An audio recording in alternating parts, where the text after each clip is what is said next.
Good morning, everybody. Thank you very much for having me. Thank you, my colleagues, for the forwards. Thank you, Jonas, for asking me to come. I arrived yesterday from Switzerland. It was a very pleasant journey. We went swimming yesterday in the sea. It was so now I'm very awake. I feel very familiar in this surrounding because our university, our Department of Architecture is as well in an old industrial building. So it's a fantastic place to be here. Thank you very much. What I'm talking about will be about cooperatives, a little bit at least. Thank you, Jonas, for the introduction. Maybe I can say some words afterward. But something else, I mean, Switzerland maybe is a bit a different case. I will talk about mostly affordable housing in Zurich. But mainly I'm into architectural practice and thinking and writing about that, even being an architect with own practice, building housing is a very important task for me to kind of bring something into here. And it's about we architects should think more, build less, or at least build better. That's what I want to bring in today.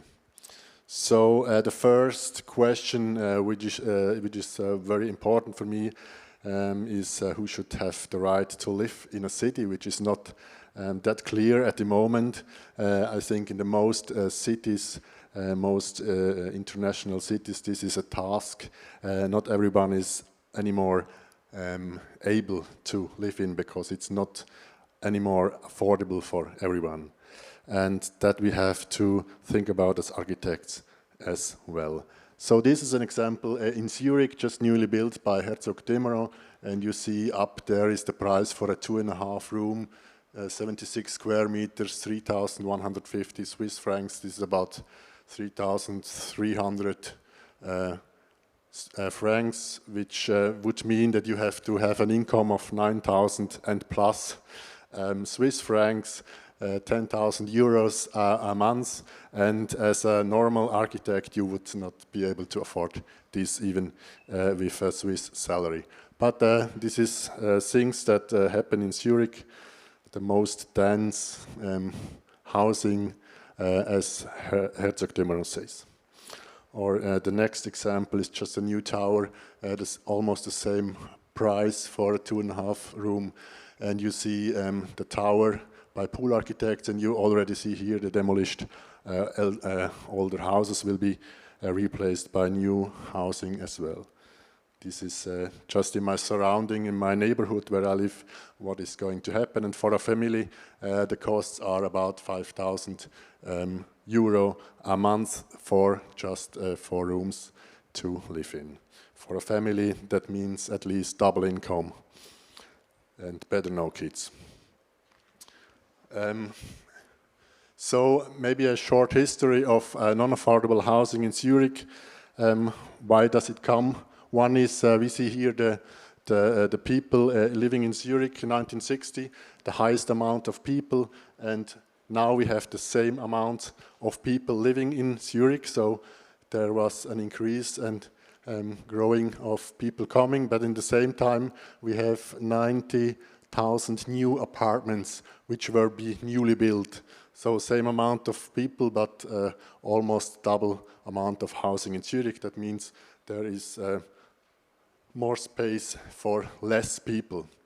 So prosperity leads to space consumption by inhabitants. The land resources in Switzerland at least are limited. We are not allowed to build outside to the villages and cities. Of course, this is then accompanied by rising land prices. Highly qualified immigrants from Switzerland, from the regions, and from EU can afford everything. They are for Google and so on coming, have a good income. In this moment, the real estate market touches is the willingness to pay, and the concrete is the new gold. It's about capitalism. It's about as well capital flight into property from the banking crisis into housing. So housing is not for living, it's for investment. And of course we have rising land prices. And you can see here one example. Down on the left you see the buildings were there before, they were replaced. There is a new housing, and you can see here there are 100 people living less than before there. So it's bigger volume but less space for people, and that's not what we should have in the cities. Higher prices and less people. Or you can see it here on the left side. This was from the 19th century for a family with 4 kids, and this is now double volume for a family with no kids. And here as well, an extension. This is one vertical villa by an architect from Zurich. More space for less people. So there's in identification, which we had, or we have to do in Switzerland so far, led to a market orientation, to the willingness to pay, replacement of existing buildings because the old buildings are all too small for us. It leads to gentrification, so the people live there have to leave because people with more income come, leads to unaffordable housing, and in Switzerland the CO2 emission is one of the master topic in architecture, so we have more CO2 emissions from resource consumption, material production and material transportation, of course, and that's not good for our climate. So maybe a very short story about the replacement of structure. The tabulasa concepts which came in by the modernists. We started here with this kind of historical villages. This is Florence, and this is an alpine village in Switzerland, in Wallis. But you know these stories, fire, revolution and cholera led to another idea of urbanism, more air, light and sun.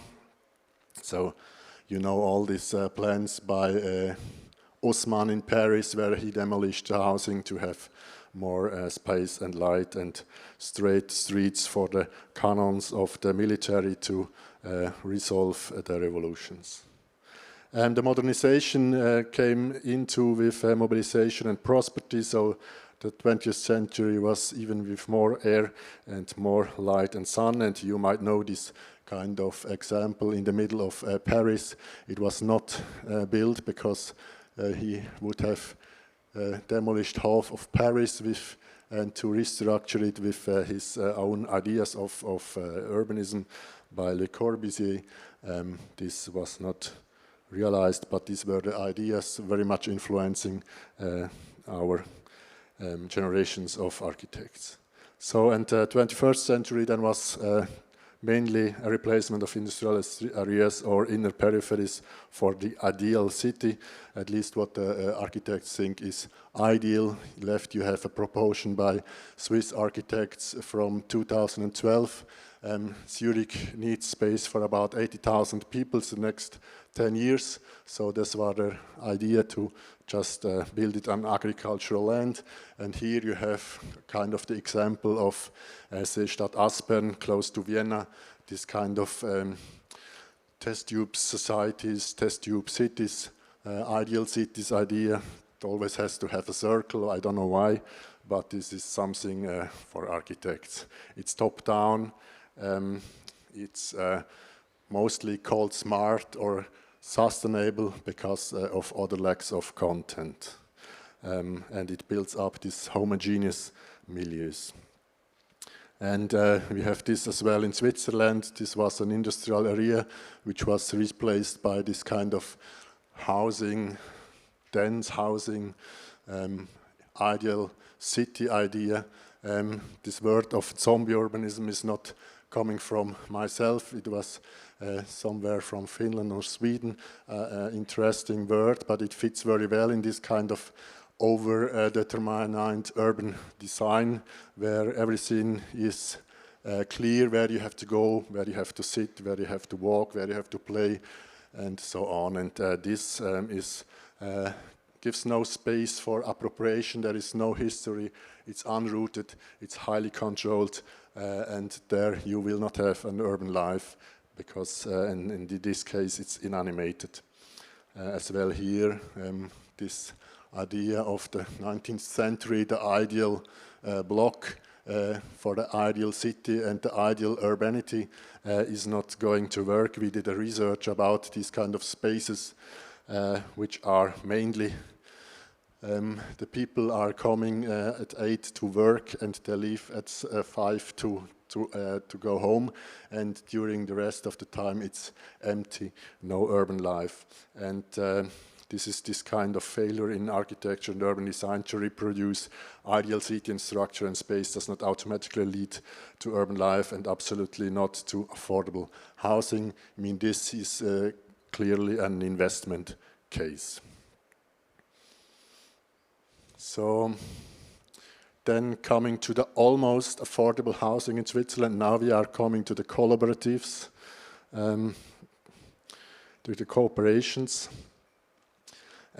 These are the political solutions for almost affordable housing. The goal of the politics is a 30% share of almost affordable housing by the politics, or the government buy the land from the market for very high prices and then give it to cooperatives for housing.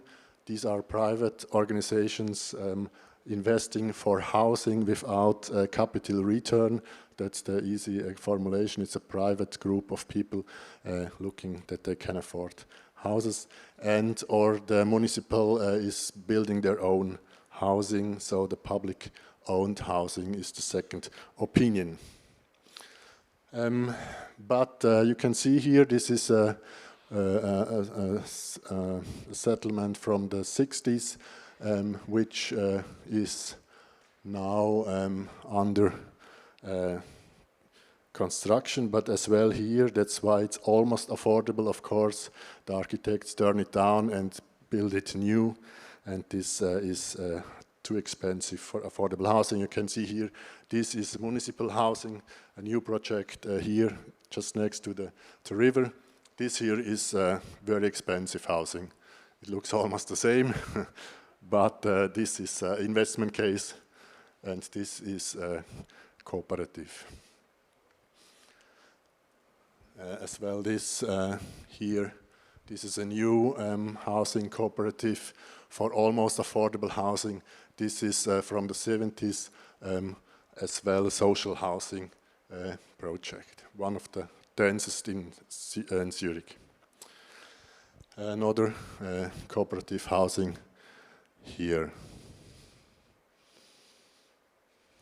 And what means almost affordable housing? You can see here the prices for housing in cooperatives. For a four-room apartment, you pay 2,400 Swiss francs. That means you need an income of 7,200 Swiss francs, about 7,500 euros. This is what the median income of Switzerland is. So 50% earn more than 7,500 euros and 50% less than 7,500. So almost affordable for 50% of people, and the rest we don't know. And this is about mainly young adults and elderly people which have not that possibility to have this income. And this is as well a very personal thing. I have 2 kids, and I don't want to have them till 40. They are CEOs in my own apartment. So this is something. Where can they go? Where can they live when they are 20? After studying, they cannot afford this kind of prices, even if they have the chance to come into a cooperative. It's not that easy for them to find their apartment. So almost affordable housing is not yet enough. And of course, the gentrification, the replacement of housing. You can, Switzerland, if you have a new project, you have to make this kind of infrastructure before you get commissioned to build, so the people can see that these houses will be replaced. And of course, these kind of signs lead then to a kind of resistance. And as well here you can see an urban development for very high pricing, and there was one owner who resisted. He just didn't want to go, but it had to be turned down. Here you can see resistance. They tried to stay there. At the end it was demolished and just to have a street along to come easier to the surrounding. So these are now the situations we have. And then it raises the questions how to create really affordable housing. And when we look to the map of Zurich, you can see the red zones are where the low rent costs are. The blue are the very high rent costs. So these outskirts of Zurich in Altstetten and Oerlikon are where low rent costs are. And of course, it looks like this in the existing housings, which are already there, the lowest rent costs exist. And here, this is a picture from 1950s, but these houses are still there, of course. You see this kind of infrastructure. There you have the lowest rent costs. And in this case, it's clear to have how to create really affordable housing means yes to no replacement of existing buildings. So to keep the existing buildings is the best way to have affordable houses. Yes, the sufficiency. We do not need more space, we need affordable space. Yes to no land consumption, in densification, walkable ways. So yes to no unaffordable housing, yes to no gentrification. If we keep the structure there where it is, the people do not have to go to leave. And of course then the side effect for climate crisis is the yes to no for resource consumption, yes to no CO2 emissions, and so on. If we look back in the history of using existing structures, this is very interesting, and it was mentioned before as well, how these cities arrived. You can see here a morphological analysis of Florence, Rome, and Genoa. It started mainly about one single house next to the street. Then the family grew, they built up, they went into death, and so on. This kind of growing cities worked. And here you can see some examples how existing structures were. Usually it started with one housing, then it went into death, and then some brought it together to a bigger house. And here you see two old structures, reused of the structures, but just a new elevation in front of it. So this was the history of using infrastructures. And here the example of Florence. You see these very dense structures, you see this kind of dimensions. 5 by 5 meters is related to the wood sticks, make it possible to span this dimension of space. And here you can see this strange circle, which was an amphitheater, which was the structure used for housing now. And that's where we go to holidays now, into this 2,000 years of reusing structures without demolishing it every 30 years.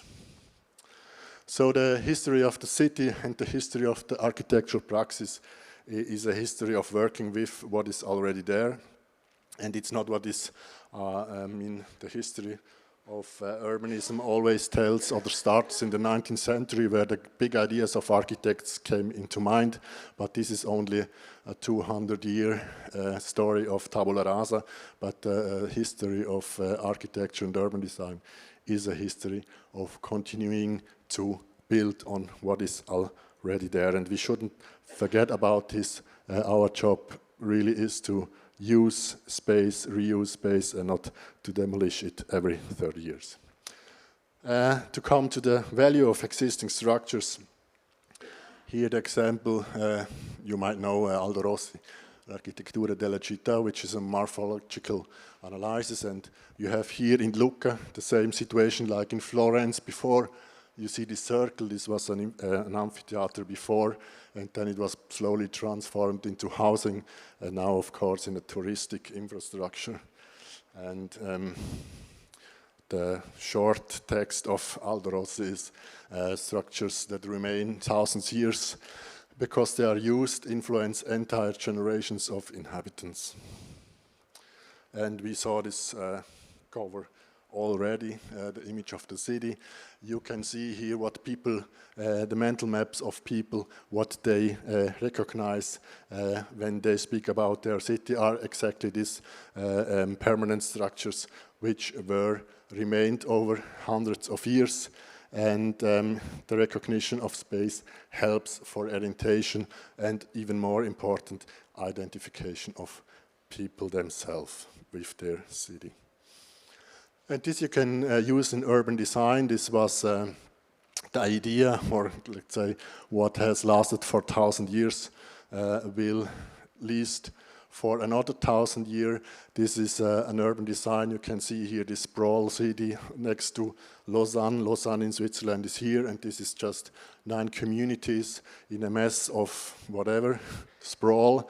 And the idea of urban design was then to look at the permanent structures that remain to last 100 years, and this is of course water, infrastructure, public space, public transport as a basic infrastructure for the future development of this region, to connect spaces and connect people. And this, if you have permanent robust structures, helps as well in a very small scale of housing.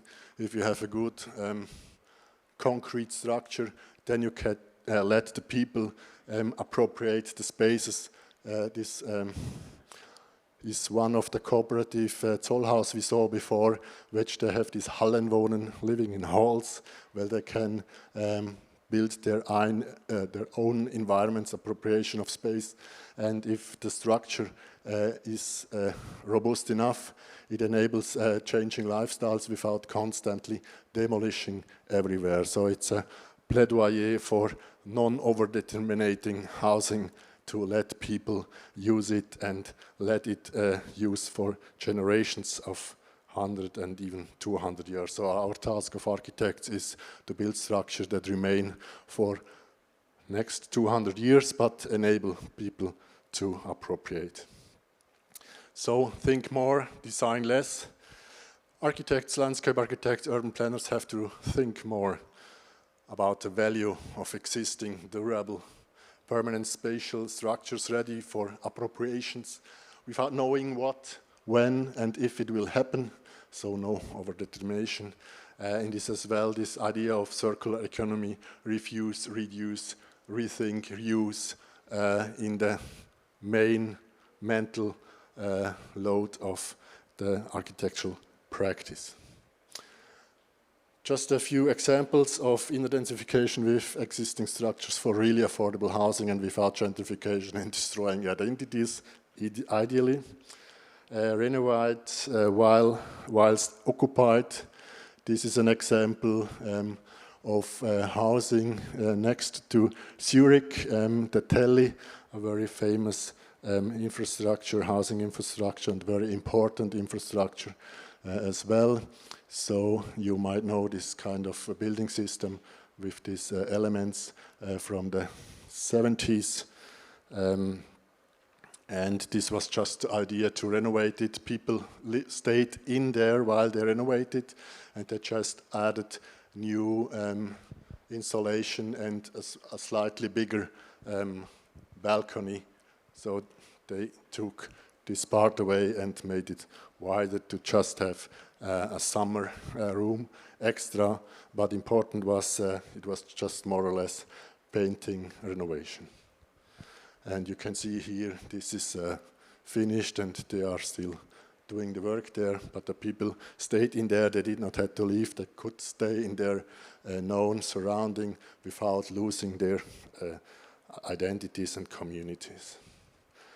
Reuse of existing structures.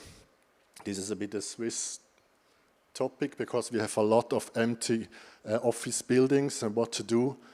Mainly we demolish them and we build housing, but it could be easier to just use the existing office structures to build housing in it. And this was a master thesis of a student, second-hand cities. She orientated herself by the squatting scene in Zurich and was thinking of more kind of experimental reuse of existing spaces. You can see here up there are the elevations of this office housing. These are these typologies of these different housings. It's really like it is there. It's not just an ensemble of, it is really an ensemble. So they are really next to each other. This is really the street and it really looks like this. But it was very interesting. These are the examples she was looking from the different squatting ideas we had in Switzerland and as well Freistadt Christiane, Torre David. And then she did kind of how to live in these very deep ground floors, how to have this gaming room. I mean, gaming does not need much light, so this could be part of gaming, housing, all these new things. And it really fits if we are into experiments, experimental living, it is possible to reuse this structure without doing many things. And you can see as well, bringing new uses to these structures will as well have an impact on their surrounding landscapes, urban life, and it's a really appropriated space by people. Or densifying in between. We did a research about this kind of post-war structures from the 60s, 70s.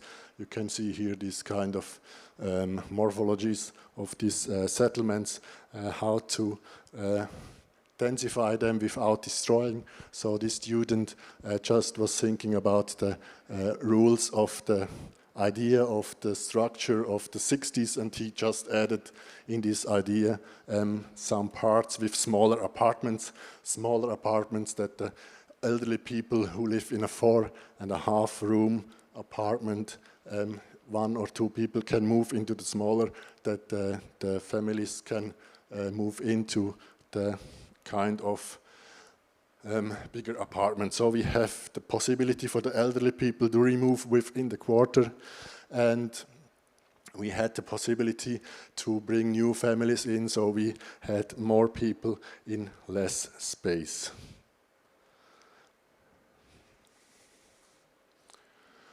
So, and even more important, what is the role of architects in addition to refuse, reduce, rethink, reuse? So what could be another idea of what we should as well teach in our universities?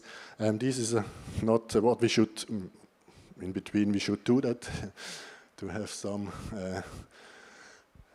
recreational space.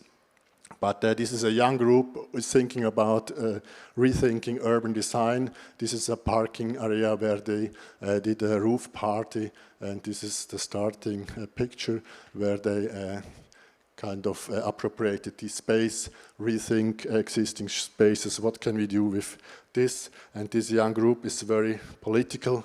They really take a part in the discussion of city development. You can see here the hospital of Zurich, and these 3 towers should have been demolished with no reasons. They did not know what to do, but they thought they have to leave. And the young architect said, no, that's not possible. Nowadays, we cannot afford this. This is a structure we can reuse. It's good for really affordable housing. So what they did, they started a discussion in the society. They organized the competition. They were looking for money for the competition, and they had a competition with about 40 entries by other young architects. And this is just one of the ideas of how to transform this existing structure for housing without demolishing the whole thing, to really reuse the concrete structure. And what happens then, this is out from the, newspaper, so young architects want to save these old structures. Then the politics decided, okay, then let's keep them. We could do something else. And now the city is renovating them. So the young architects were able to stop the demolition. They were able to give new ideas. They were able to change something and having an impact on what's going on in Zurich development. And this is the ZAS, this group, this young group, Zürich Arbeitsgruppe Städtebau, working group for urban design in Zurich, is one of a younger group, better ideas for cities. We have another group which is about, the first is about 30 to 40, this group is about 40 years old, better conditions for architects to have better conditions, better salary, less work. And the third group is more about for CO2 reduction. So this group does not want that infrastructures are demolished. So this is about 50 years old. So we have different groups of architects who are really politically active to try to change something in case of architecture and urban design. So that's what we need, political architects. Being political means proactively bringing architectural and urban planning concerns into societal negotiation processes. And in this way, the idea of architect as a practice changes. Is not only having ideas, architectural not understand as having a mere idea, but understood as a mangle of practice, bringing different, even opposite interests together and translate them into physical space without forgetting let space for future appropriations. So it's a work of cultural extension and no longer a work of autonomous working. This is very important. We have to build up alliances, as I showed the young group, build up alliances to influence the world. So we need to work with the resources and actors already there to build up a better world without losing aims of architecture and urban design. Almost finished. That's the last slide. Think more, build better means first understand practice as a collective experiment in a societal laboratory. No longer recipes for solutions that don't work. Be aware of the social and material value of that is already there. Use your ability as an architect to have ideas.